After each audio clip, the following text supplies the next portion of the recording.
think it's about people first. That's General McConville's people first. Readiness, building team cohesion, and modernization.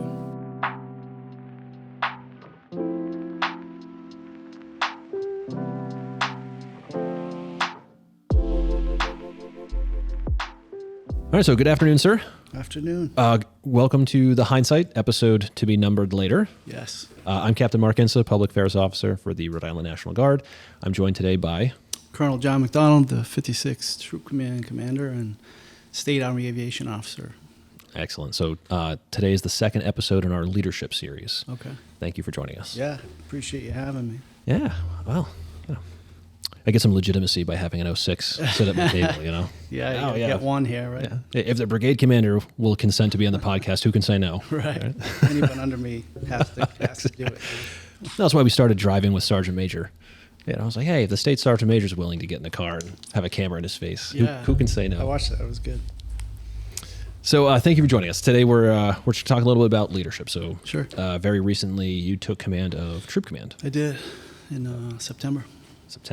All right. Well, congratulations. Thank you. It's a big command there. Yes, big and diverse. I've already found that out. So I've been in the command my whole career. I've been in aviation 20 years, but when you're down at Quonset, you're kind of in aviation, but you don't necessarily see the rest of Troop Command unless you're working with a unit. So yeah, absolutely. And so what's your first impression of seeing a bunch of infantrymen in the same building as you? Yeah, well, I used to be in the infantry company, so I was in the 172nd back in the day in the mountain company. So, I come from there too. My original roots were in that little tin building across from Troop Command. So it was good. They were just standing the unit up. We had skis coming in. We had all kinds of equipment coming in for the mountain mission. So it was a cool time to be in the unit. Okay. If you don't mind, I'd love to start a little bit with your military background. Sure. So I've never actually really formally met you. Yeah. I came into aviation after you left. Okay. And then I left aviation right as you came back as the SAO. All right, cool. So so I actually graduated from UConn, and I entered the military afterwards. I enlisted in the military after UConn. And I did it because I was kind of unsure what I wanted to do, and I had been reading a lot of Tom Clancy books, so I wanted to be in intel. So I ended up going in as a military intelligence analyst into the Connecticut Reserve Unit. And then went to AIT and boot camp and came back, and then actually moved to Rhode Island for a girl. That didn't work out, but ended up in the Rhode Island Guard in the mountain unit, moved up here and stayed after that. But I only was in the mountain unit for about a year, and then OCS kind of called. They recruited a bunch of us out of the mountain unit to go to OCS. So I did that down at RTI, and did that for, I think it's like a 2-year commitment to do that. And then I got out and I was branched MPs. So I spent some time in the MP battalion, and I spent time as a platoon leader in the 115th. And then General Callahan, who was, I want to say maybe a captain or a major then, started to recruit me to aviation, and ended up sitting down for a coffee with him, and he recruited me over to aviation. So I ended up going to flight school and joining what was then the 117th Cavalry. We flew Cobras. So I spent time as a platoon leader in the Cobras, commanded a Cobra company. We transitioned for a while to OH-58 helicopters, so we learned how to fly those while we waited for the Blackhawks to come in. And I was chosen to command Alpha Company, probably back around 2002. So I transitioned over to the Blackhawk, went to the course, and commanded Alpha Company. I went down to Honduras for 6 months, spent time down there doing Operation New Horizons. And then, while we were there, at the very end, we got the deployment order for Iraq. So I came home for 3 months and then deployed to Iraq as the commander of Alpha Company. Yeah, that sounds rough. It was great, though. I would say it's one of the greatest times of my career, because the mission in Honduras was fun and challenging, and it really allowed the folks who went down there the ability to kind of cut their teeth on that aircraft before we went to Iraq. So it was a great, challenging environment to learn how to fly that aircraft in, and then it prepared us, I think, really for the mission in Iraq. So after that, I came back from Iraq. I went into the staff for a long period. Assistant 3, always in operations my whole career after that. Assistant 3, I deployed again to Kuwait as the Battalion S3 operations officer in 2012. General Chevalier was my commander. We went to Kuwait. And then after that I came back, I got chosen for Battalion Command and did that from probably, you weren't there yet, but 2013 to 2016. Commanded the battalion, which was a great experience.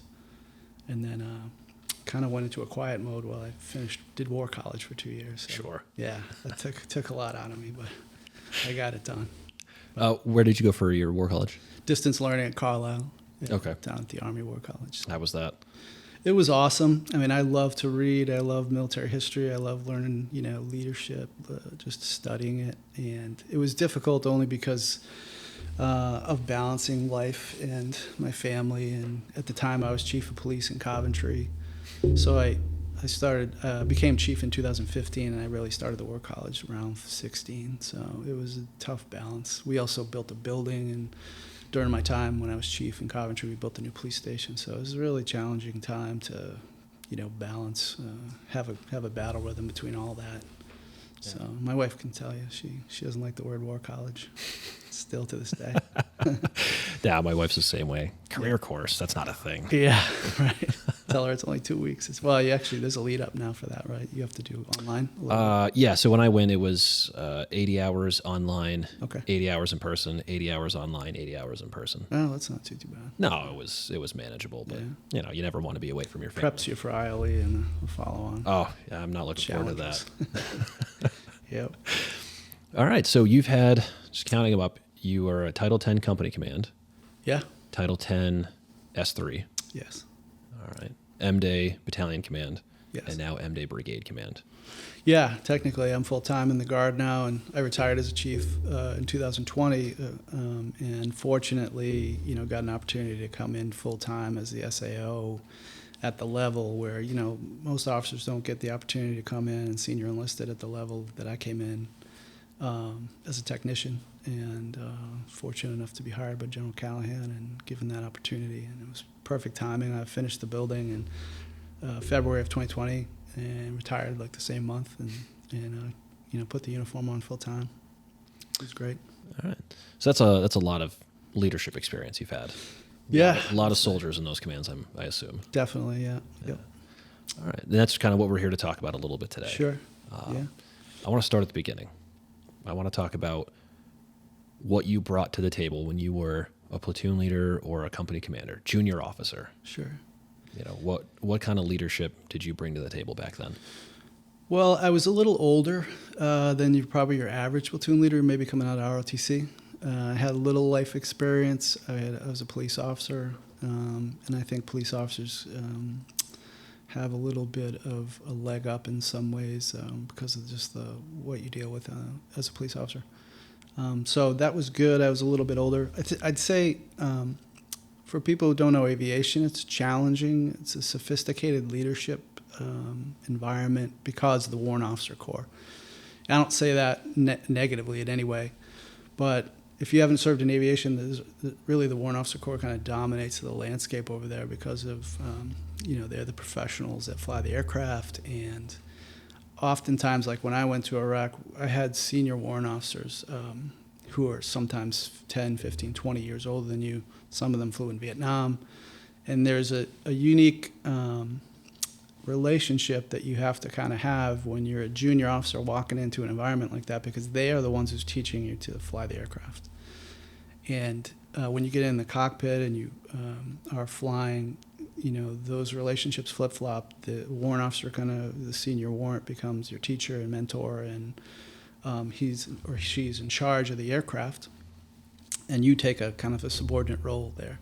But when you land, those roles reverse again, and you have to lead, which is, I think, unique to the Army branch itself. I mean, if you look around at the Navy, Air Force, Marines, those officers don't necessarily get into leadership billets till they're in like 05, 06 time.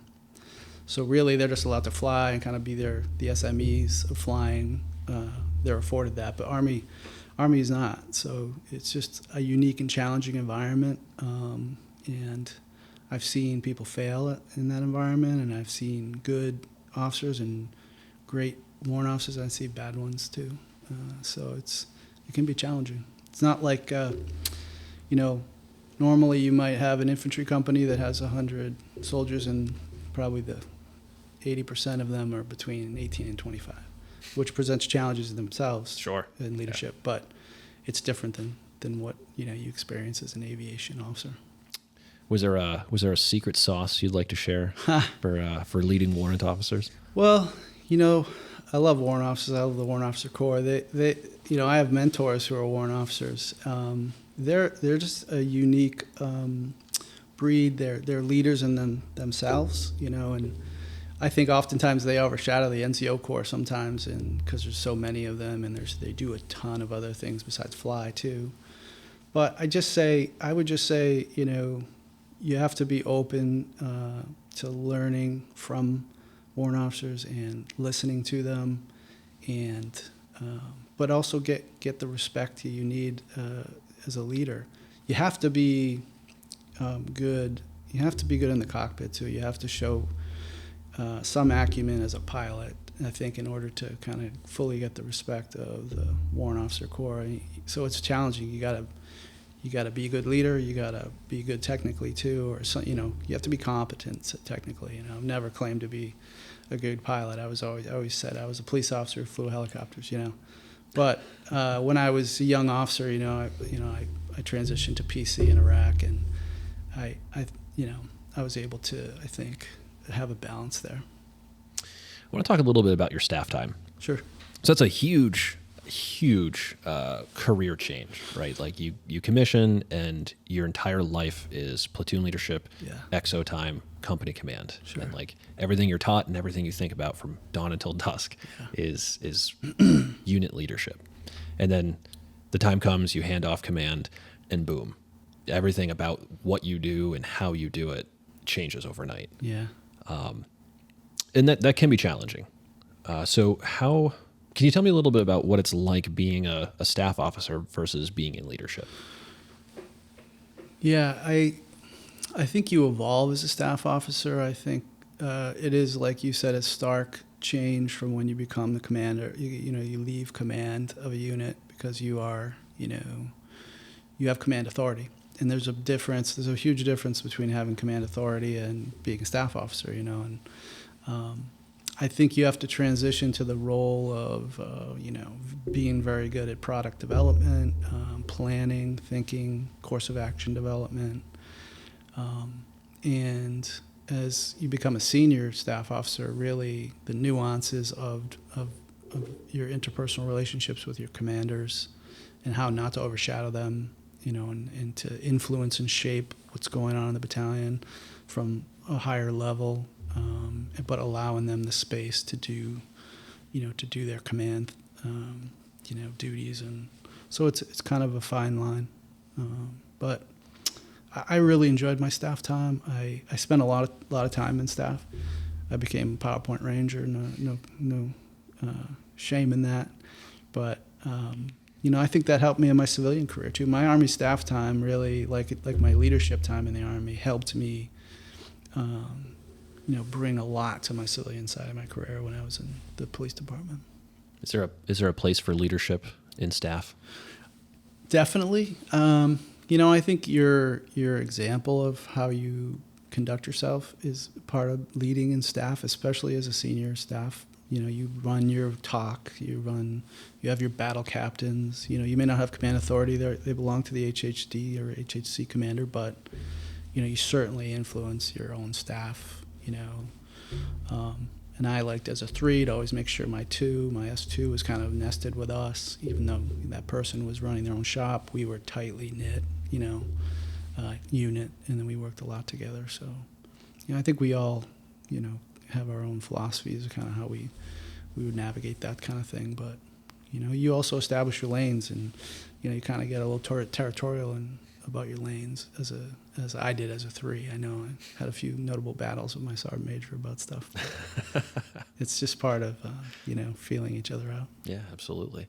And then one day, for the lucky few, you get selected for battalion command. And that's another big transition. It was. What's that like? Well, it's interesting. I think you'd, like any command, even like me, as starting as a brigade commander, you'd never served necessarily as a commander at that level.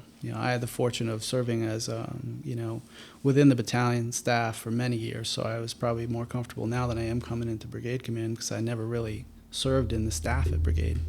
So knowing what right looks like, stepping into battalion command, I knew a lot what should look right, and I felt good and confident about that. And I had been with those people for a long time, so I knew the personalities too.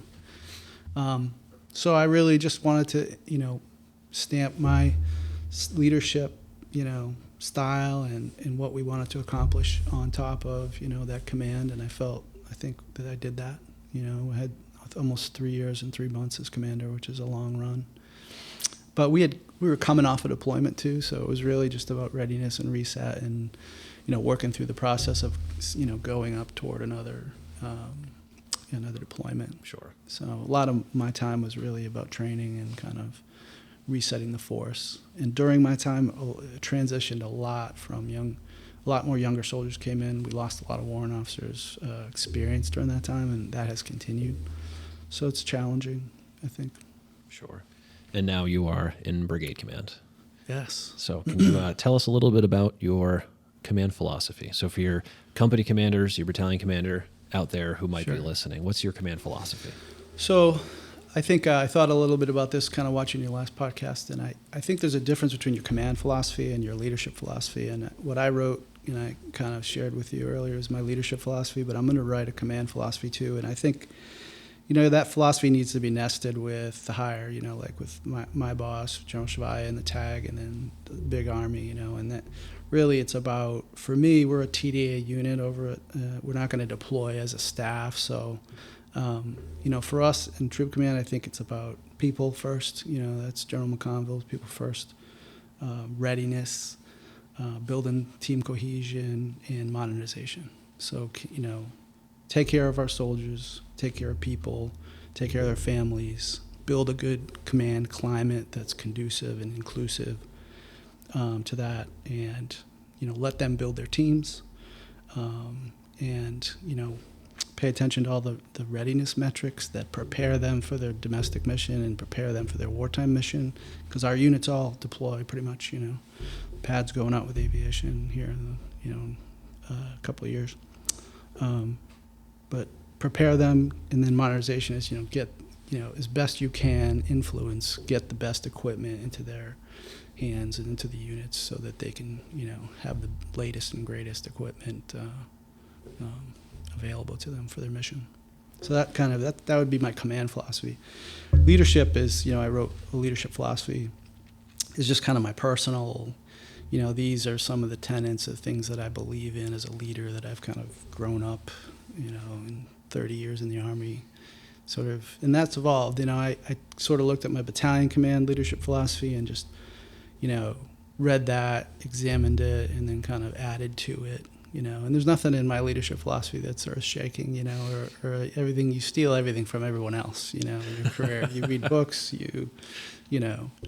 everything, there's no real original thought in there, but it's really, a conglomeration of things that are important, I think, to being a good leader and creating a good command climate. Did you always have a distinct command philosophy separate from your leadership philosophy?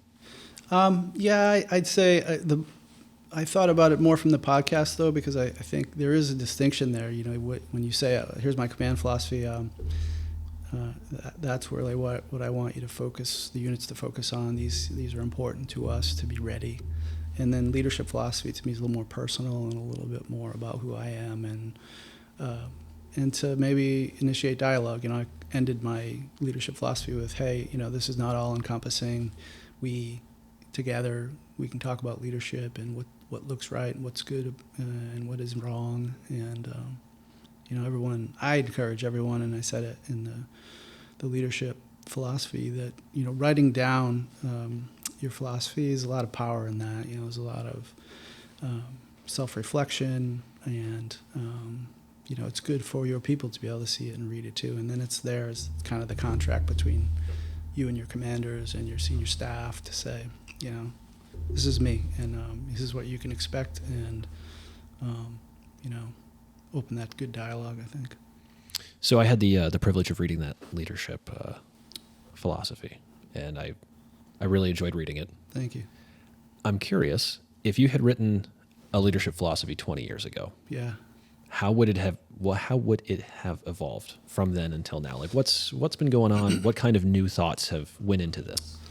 Well, I think in general, you know, I talked a little bit at the beginning of the leadership document that I wrote about Iraq and about my writing a journal in Iraq. And I wrote a fairly lengthy journal, not really intending to, but it ended up being very long. And so I like to go back and read it and look at it to see who I kind of was then.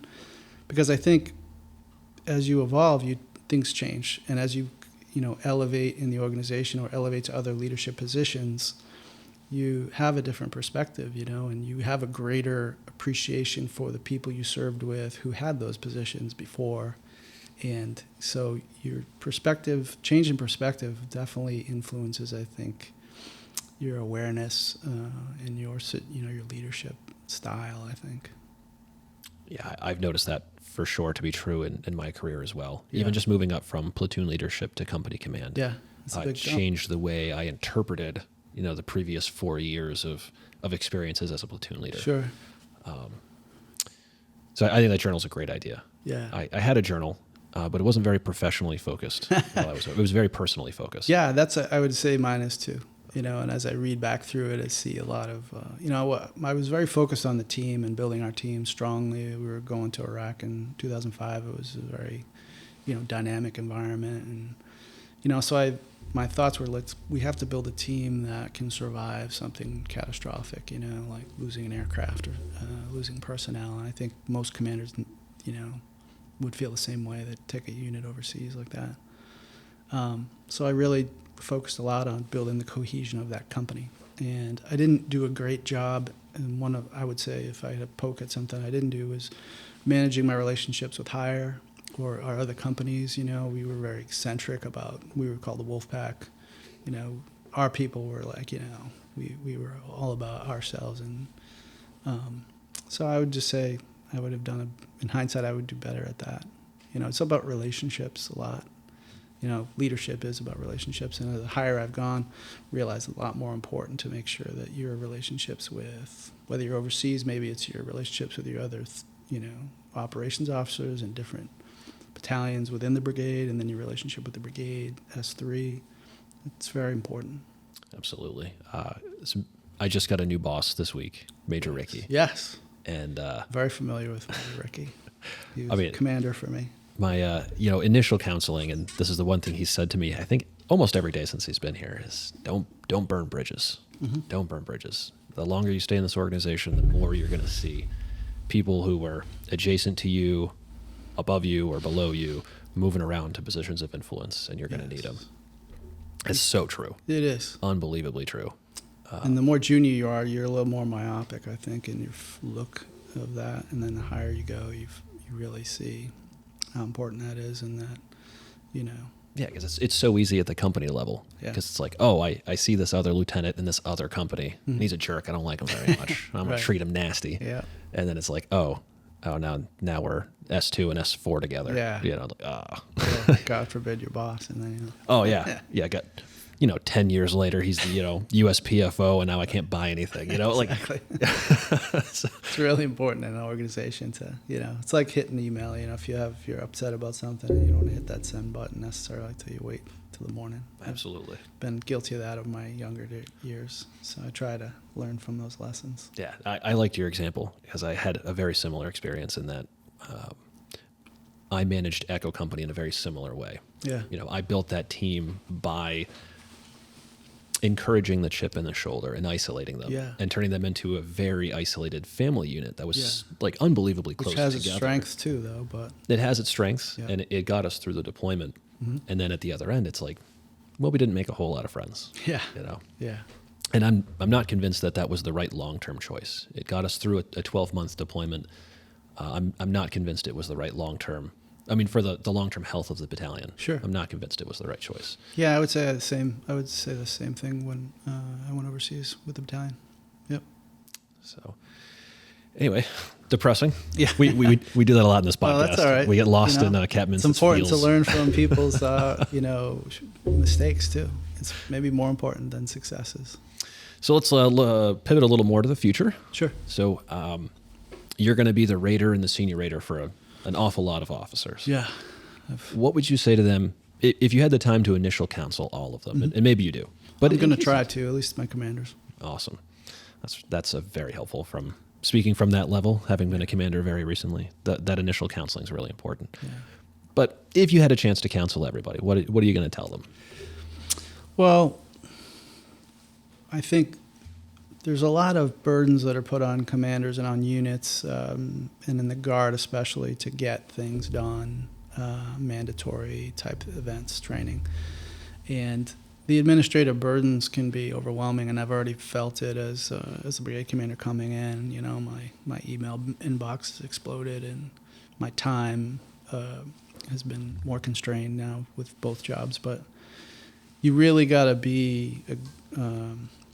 you got to take the initiative to kind of get those things done so that you can, because they have so much drag on your ability to lead and time you have to lead, particularly in the Guard, So, make sure you stay on top of some of those administrative things that will take away from your time with your soldiers.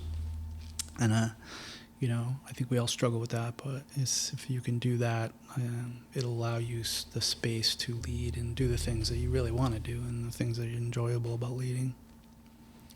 You actually brought up something we haven't talked about at all. So you're a technician. Right now I'm actually on orders, OT for a while. Okay. Yeah, but you're dual hatting. You have a weekend job that is and separate from your full-time and job. SAO is my other duties. Yeah. So that's something we haven't talked about Sure. at all on the podcast. Okay. How do you find that? How are you balancing those two commitments?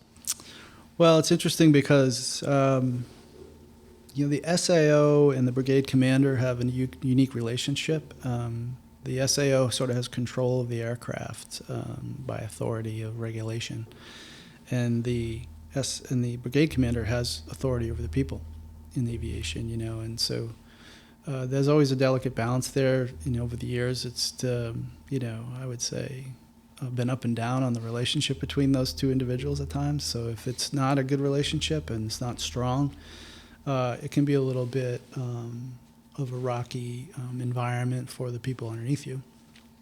But having both jobs kind of aligns those two things for the first time in recent memory that I can remember. So it actually streamlines some of those processes.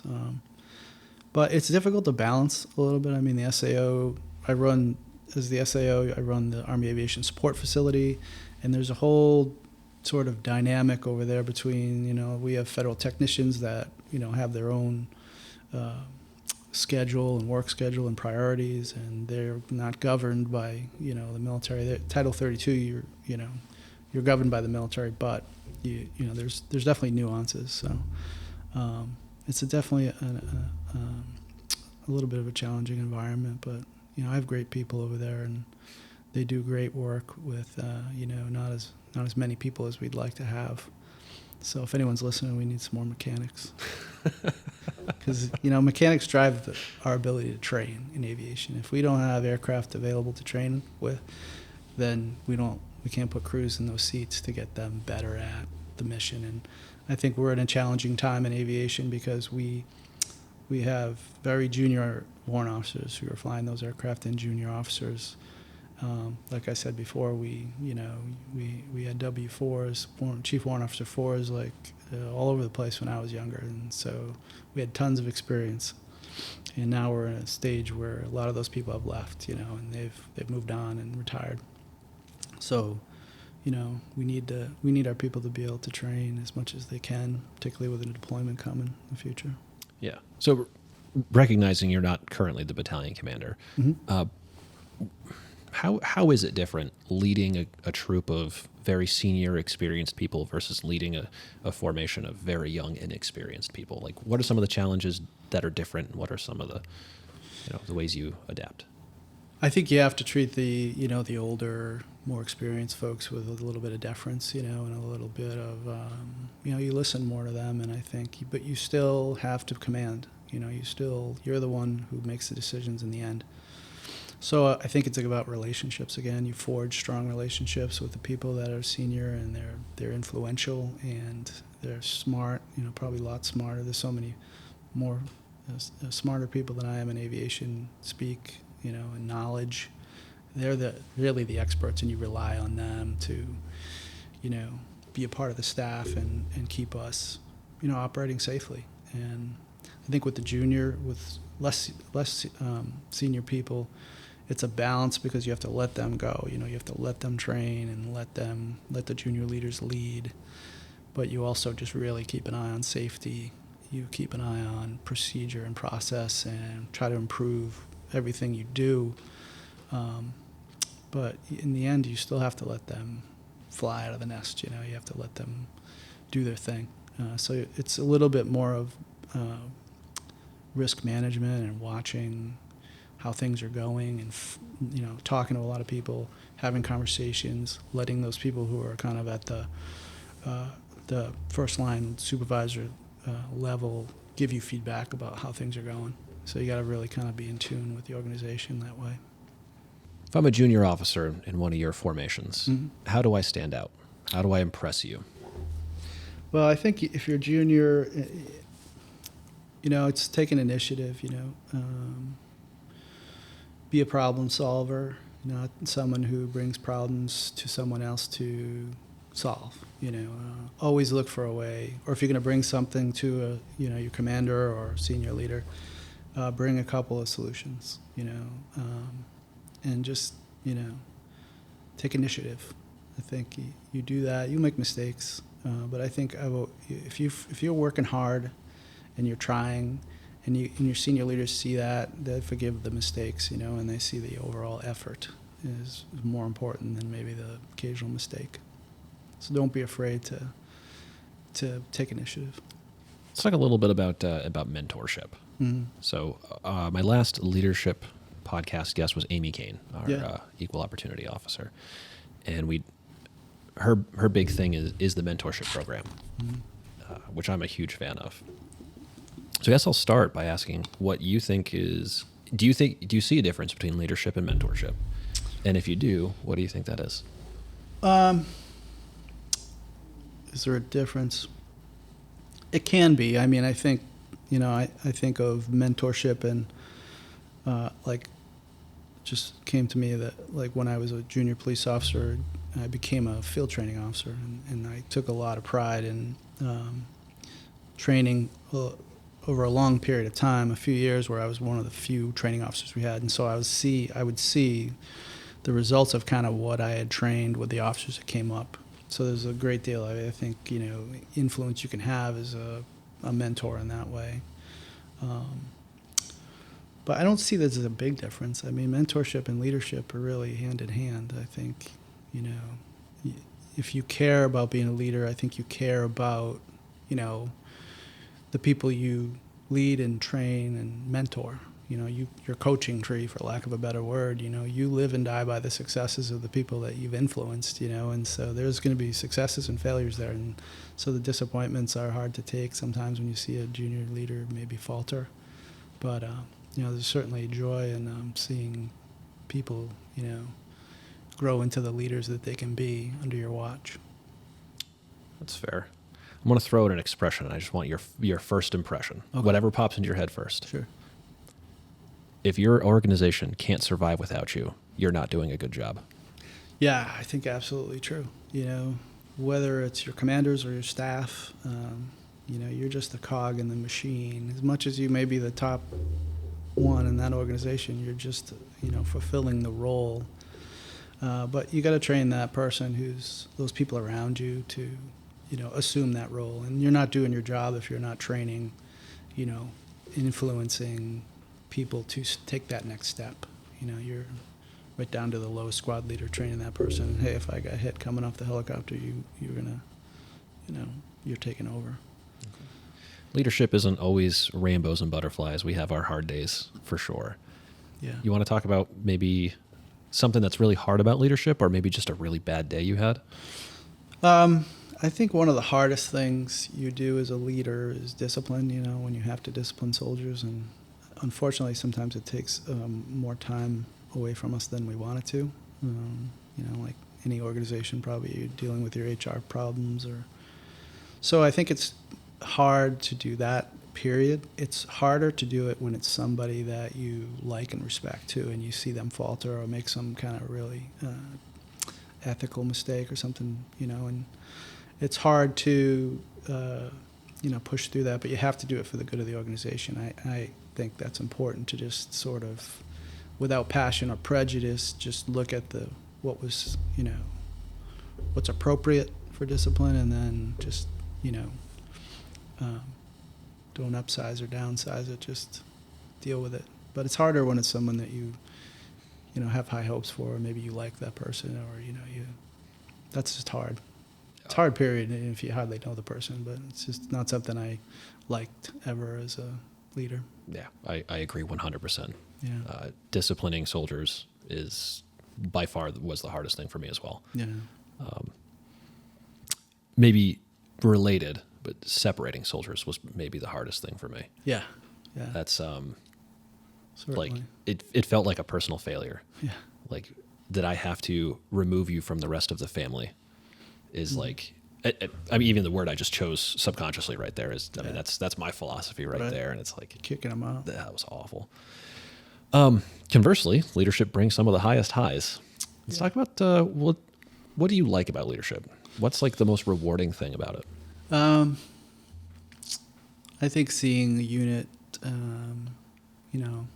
gel and come together and perform well is great as a leader, as a commander. I think really, again, back to your junior officers and maybe your NCOs and your warrants, to see them flourish within your command and, do well. That to me is like the ultimate leadership, is to create a leadership-centric environment where people feel like they can do their jobs and they're empowered and they grow too. That I think is, the ultimate leadership, success. Yeah, I agree. Again, I'm not that I just want to sit here and agree with everything you say, but when Echo Company got back from the deployment, I got to watch, and I claim no credit for what I'm about to say. I was almost entirely uninvolved with the development of the following humans, but I got to see my XO take command of his own company. Yeah. And he's now up here working full-time in the S3 shop, being like the single point of failure for training in the state. Just unbelievable stuff. My platoon leader got picked up in the AGR program. He's now the Battalion S4. Yeah. My chief warrant is now the brigade maintenance officer for the entire 43rd MP brigade. That's great. I had an E5 running my motor pool. Yeah. And just he big responsibility. He showed me that he could do it. Yeah. And Zachary Shumway, Sergeant Shumway. Okay. And you know what? He's leading a shop now at CSMS. That's a good feeling to say, like, to see someone you would just gave them a position and they thrived and they continued thriving when you get back. I mean, that's an unbelievable feeling. Recognizing talent, I think, is a good leadership trait too. Is really, seeing that someone could, maybe do well in a certain avenue, or giving them a new avenue maybe when they're struggling, is rewarding when you see that they thrive. What advice would you give a company commander, brand new company commander? I think building the team, like we talked about, is really important. But again, I think, keep in mind it's not just about your company, and it's very important to forge your relationships within your battalion, with your higher headquarters, particularly if you go overseas, maybe as a company commander and you're plugging into something else like a task force. It's important at home, definitely. But don't be myopic about just the company, and you got tons of stuff to do as a company commander, but keep your perspective a little bit broader than maybe I did, or maybe you did. Yeah, definitely keep it broader than I did. So we've talked a lot about officer leadership. I would be remiss if I didn't ask, how have you and how will you oversee or ensure that your NCO development is happening in your formation? Yeah, I think it's easy to say, well, my sergeant major is going to take care of that, and I think it's just important to, it's important to forge a good relationship with your sergeant major. Everybody at every level should have, that NCO that's going to, make sure you're, paying attention to the enlisted side of the house, because it's really like the largest part of all the soldiers we have. So it's easy to lose sight of that, I think, or to allow someone else to, your commanders are going to take care of that. I think it's just being aware of all the things that that would make enlisted soldiers successful, like make sure they get their schooling done, make sure we're promoting on time, make sure we're recognizing good, achievements. And, it's really about an effort to kind of, and also I think listen. When I came to the facility, I ended up doing a survey of the force. And then we had small group sit-downs where we talked about, a lot of stuff. And I think a lot of feedback I got back from that was that it was really good and it hadn't been done. And I think it's really about listening, really listening aggressively to what they're telling you, what the junior NCOs are telling you about how the soldiers feel and what their needs are. And you can't ever close your mind or your ears to that. You have to continually keep your finger on that pulse, because they make things run around here. Absolutely. So I'm going to throw out another phrase. Just want the first thing that pops into your head. And if it's bad, we won't keep it in the final. All right. Don't worry about that, sir. That's NCO business. I got this. Yeah. That's okay. I think if you're straying out of your lane and your NCO wants to say, like, I got this, great. I think it's always a trust but verify. And as you build trust, you don't have to verify as much. So I think those things go hand in hand with forging a relationship with that NCO that's saying to you, sorry, I got this. You need to go, take a break, go get something to eat or go take a nap, and I'll take care of it. And the more you trust that NCO and the more you trust that person, then you're like, got it, I'll get out of your lane. So you've seen a lot of soldiers sort of matriculate into the force over the years. Do you think soldiers' needs have changed? And do you think the soldiers that we're bringing into that early, that pipeline is bringing in, do you think they're different today than they were 20, 25 years ago? At the core, I don't know that they're a whole lot different. I mean, I always tell people, anyone who serves has a certain, spark inside them that, I don't know the number anymore, but it used to be like 1% of the country's ever served, something like that. So they've all got the spark to serve the greater good or something beyond themselves. So I think that's important to know, that anytime anybody comes in the organization, they've taken that step that you did a long time ago. They're definitely different, I think, than when I, growing up. I used to see, I would laugh when I was battalion commander. I'd walk out and there'd be 6 soldiers standing around all looking down at their phones, and whether they were talking to each other or just, looking at social media, I don't know. But so there's a different dynamic, I think, because of the world's changed around us, for sure. But I don't know if the core characteristics of a soldier have changed all that much.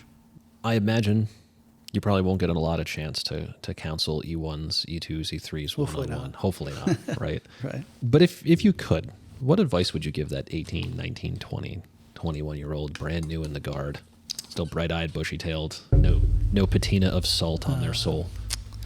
Open up a TSP account. I wish I did that when I was younger, and I've been in 30 years now. So, I just think take advantage of everything you can as a soldier. So a lot of people leave the Guard or the active duty after 4 years.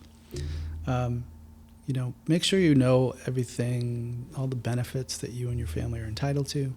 Make sure you take advantage of civilian leadership opportunities, education, because there's so much benefit to being in the military. And if you kind of come and go from it without fully experiencing, everything the military has to offer you, you kind of leave a little on the table. And look long term, think long term. A lot of soldiers come in and they're just kind of doing it for school, or they're doing it, they want to do it, but they don't want to stay. Now that I have crossed the threshold where I get a retirement from this someday, when you think about 52-year-old Colonel Mack, like, listen, stick around, get your 20 years, or now the blended system is, you can take some of that with you too. So it's really important to think long term, I think, about where you want to go, and then look around when you get in. Maybe what you do right now might not be what you thought it was going to be. Hey, the recruiter lied to me. This isn't like, what I was sold, the bill of goods, but there's so many opportunities in the Guard, just our Guard, even, in the military. If you don't really love what you do, or you're not challenged, like, don't get out. Like, look around and see if there's something else that, you might really like to do. What kept you in? I think people and the relationships you forge are really important. The shared burdens and challenges of leadership and and serving overseas. But I always liked leadership. I think if I had to pick between flying and leadership, I would always have gravitated toward the leadership part. I just enjoy leading soldiers and being in that role. I think that's probably what kept me in the military. I mean, my my grandfathers both served, and my father, so it was important, I think, for me to come in the Army and continue on that tradition too. But what keeps you in is that you like it, actually. I think, and you get fulfilled and rewarded from doing what you do. Do you have any advice for maybe senior captains, young majors, people in kind of my generation of officer who are post company command, and there's a long road before you're eligible for battalion command? Sure. I remember being in that trough, when I was like a assistant 3, senior captain, waiting for that maybe that 04 billet to come, and it can be trying. Certainly waiting for promotion is some of the most trying, difficult times, and you see it in our AGR force too. Like there's nothing really hurts morale more than the person who knows I'm ready to move to the next level, and yet I just don't have the opening. It's hard to say, how to handle that. I guess I'm not sure I handled it well either. People do a lot of complaining, and maybe find someone to talk to about it, and just talk to your seniors about it too. Make sure you're communicating. Respectfully communicate your frustrations, and just I would say communication is a big part of that. If you're unhappy, like, you just let somebody know. Yeah. I was actually asking more along the lines of what productive use of my time could I be doing to prepare myself for battalion command? Like, what skills should I be focusing on? What could I be doing? I think obviously getting schooling done is a big part of it. You got to check that block usually to get to that next level. I mean, reading to me is such a big part of like learning, and that's something you can, if you have time and you're in that sort of like that trough, that doldrum of like, I'm getting to the next level, read about people who have been at that level, find a mentor that's been there, maybe start to think about and write your leadership philosophy. And again, going back to reading, I think it's important to really study leaders, study people that have been there maybe before you, and to learn and develop your own thoughts about, hey, when I get there, this is what I want to do, and this is not what I want to do. Are there any historical leaders that have inspired you?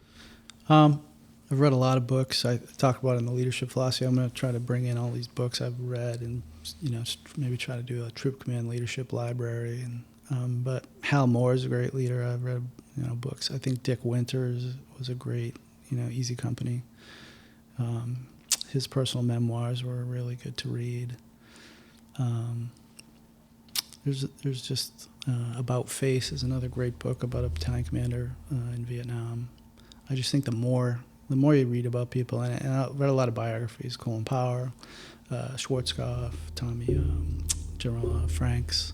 So it's really important, I think, to kind of read those things, but also read about, where people failed. Like, I just picked up Dereliction of Duty by H.R. McMaster. I think as we saw how Afghanistan ended, there was a lot of comparisons to Saigon, and I wondered how our Vietnam veterans felt, and so I felt like I want to read that book. I've been meaning to pick it up, and I think it's important to learn as much as you can about history, our history in the military, and be open to learning, from people's mistakes. Any ancient history? In War College, we did. We studied a lot of Roman and Greek and Thucydides. It was a rough read, but one of the best books I read was Supreme Commander about Eisenhower. And what I found interesting about it was that he was really kind of critical about him and his leadership and some of the ways he handled his job as commander of those combined forces, and it was very enlightening. But also at the end, I think I had come away with a huge amount of respect for the scope of what he had to handle and the people he had to manage. He had to manage Patton and Montgomery and all these, really dynamic leaders. Yeah, I always liked Eisenhower because the scope of his work was so wide. It wasn't just moving chess pieces on a board. He wasn't just leading troops. I mean, he was interacting with politicians and creating an entire theater of war. Yes. And the Russians. I love Eisenhower. Yeah, it's a very, very good read. I would recommend it. Yeah. I like to read a lot, but I like ancient history. Yeah, still good stuff though. Sun Tzu and On War by Clausewitz is like some tough to get through sometimes, but that's what I really enjoyed about War College is just analyzing. We didn't read all the books, but you got these passages that are important and really thought provoking. One of my favorite historical anecdotes was militarily speaking, the most successful successor to Alexander the Great was his butler. And he was defeated only by an unholy alliance of all three of his leading generals. Yeah. Yeah. So the three successor states, Ptolemaic Egypt, the Seleucids, and Macedon, literally had to combine forces. They all hated each other, but they had to set down their differences to defeat. They were united by him. By a butler. Right. So you never really know. No. Never really know. But all right. So just moving on, just get through our list of questions. Sure. There's a lot of really talented E7s and E8s out there who are going to go on and be a first sergeant for the very first time. Mm-hmm. When you were company commander, what did you need from your first sergeant? Well, I think like your sergeant major at battalion and brigade level, that first sergeant needs to be a confidant, and they also take care of you a little bit. They need to recognize when the commander needs to go, get some sleep. So they really just they are your right hand, and they report, and handle the stuff on the enlisted side of the house, and really just be a team. That they're so important to have a good relationship between a first sergeant and a commander. And if it's not strong, and it shows. It can influence the company in negative ways. How did you build those relationships? Over time, I think it's trust, a little bit at a time, ounces. You build up trust with somebody, and it's again in sort of shared. As a first sergeant, you take on responsibility too, and that's a burden at times to have. And so I think that shared burden as a commander and a first sergeant can be uniting, and having that shared burden together. Yeah. So I had a great first sergeant, Ken Dickel. I don't know if you ever. Yeah, the name. Yeah. So we got put together like 2 weeks before the deployment. Nothing like a lot of time to forge a relationship. Yeah, it was wonderful. Man, we were like the Fairly Odd Couple. We were oil and water, cats and dogs for months on end. But my appreciation for him has continued to grow as time has passed. I don't think I could ever have done what I did without him. And he did everything you're talking about. Yeah. He knew exactly. It was like, sir, you've reached your limit. You need to go work out. Yeah. You just need to be out of this room before your head explodes. Sure. That was unbelievable to have someone who can identify that and just go go do that. I had a similar relationship with my sergeant major, who, when I was a 3, we butted heads quite a bit, and while we were deployed. And then I became battalion commander, and he stayed as the sergeant major, and we forged a really good relationship, Sergeant Major Pion.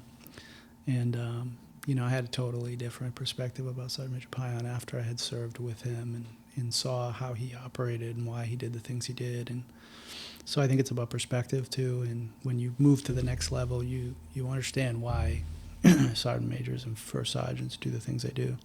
Even for me as brigade commander, I sat down with Sergeant Major Checo and Sergeant Major Veens, and he gave me kind of a one over the world on how they look at enlisted promotions at the highest levels and why they do some of the things they do. And it was very educational for me, and I appreciated their time when they did that.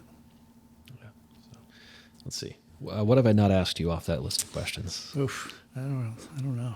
I went through and jotted a few down when you were talking to Lieutenant Colonel Penalt. I don't think we covered a lot of ground. All right. I mean, is there anything else you want to talk about? Again, I just think leadership's about self-development too. I think you got to do, it's like formal education and civilian education and reading and finding mentors. I mean, that's just kind of 3 very important self-development tools that you can put in the toolbox and learn. Be a lifelong learner. Lifelong learner.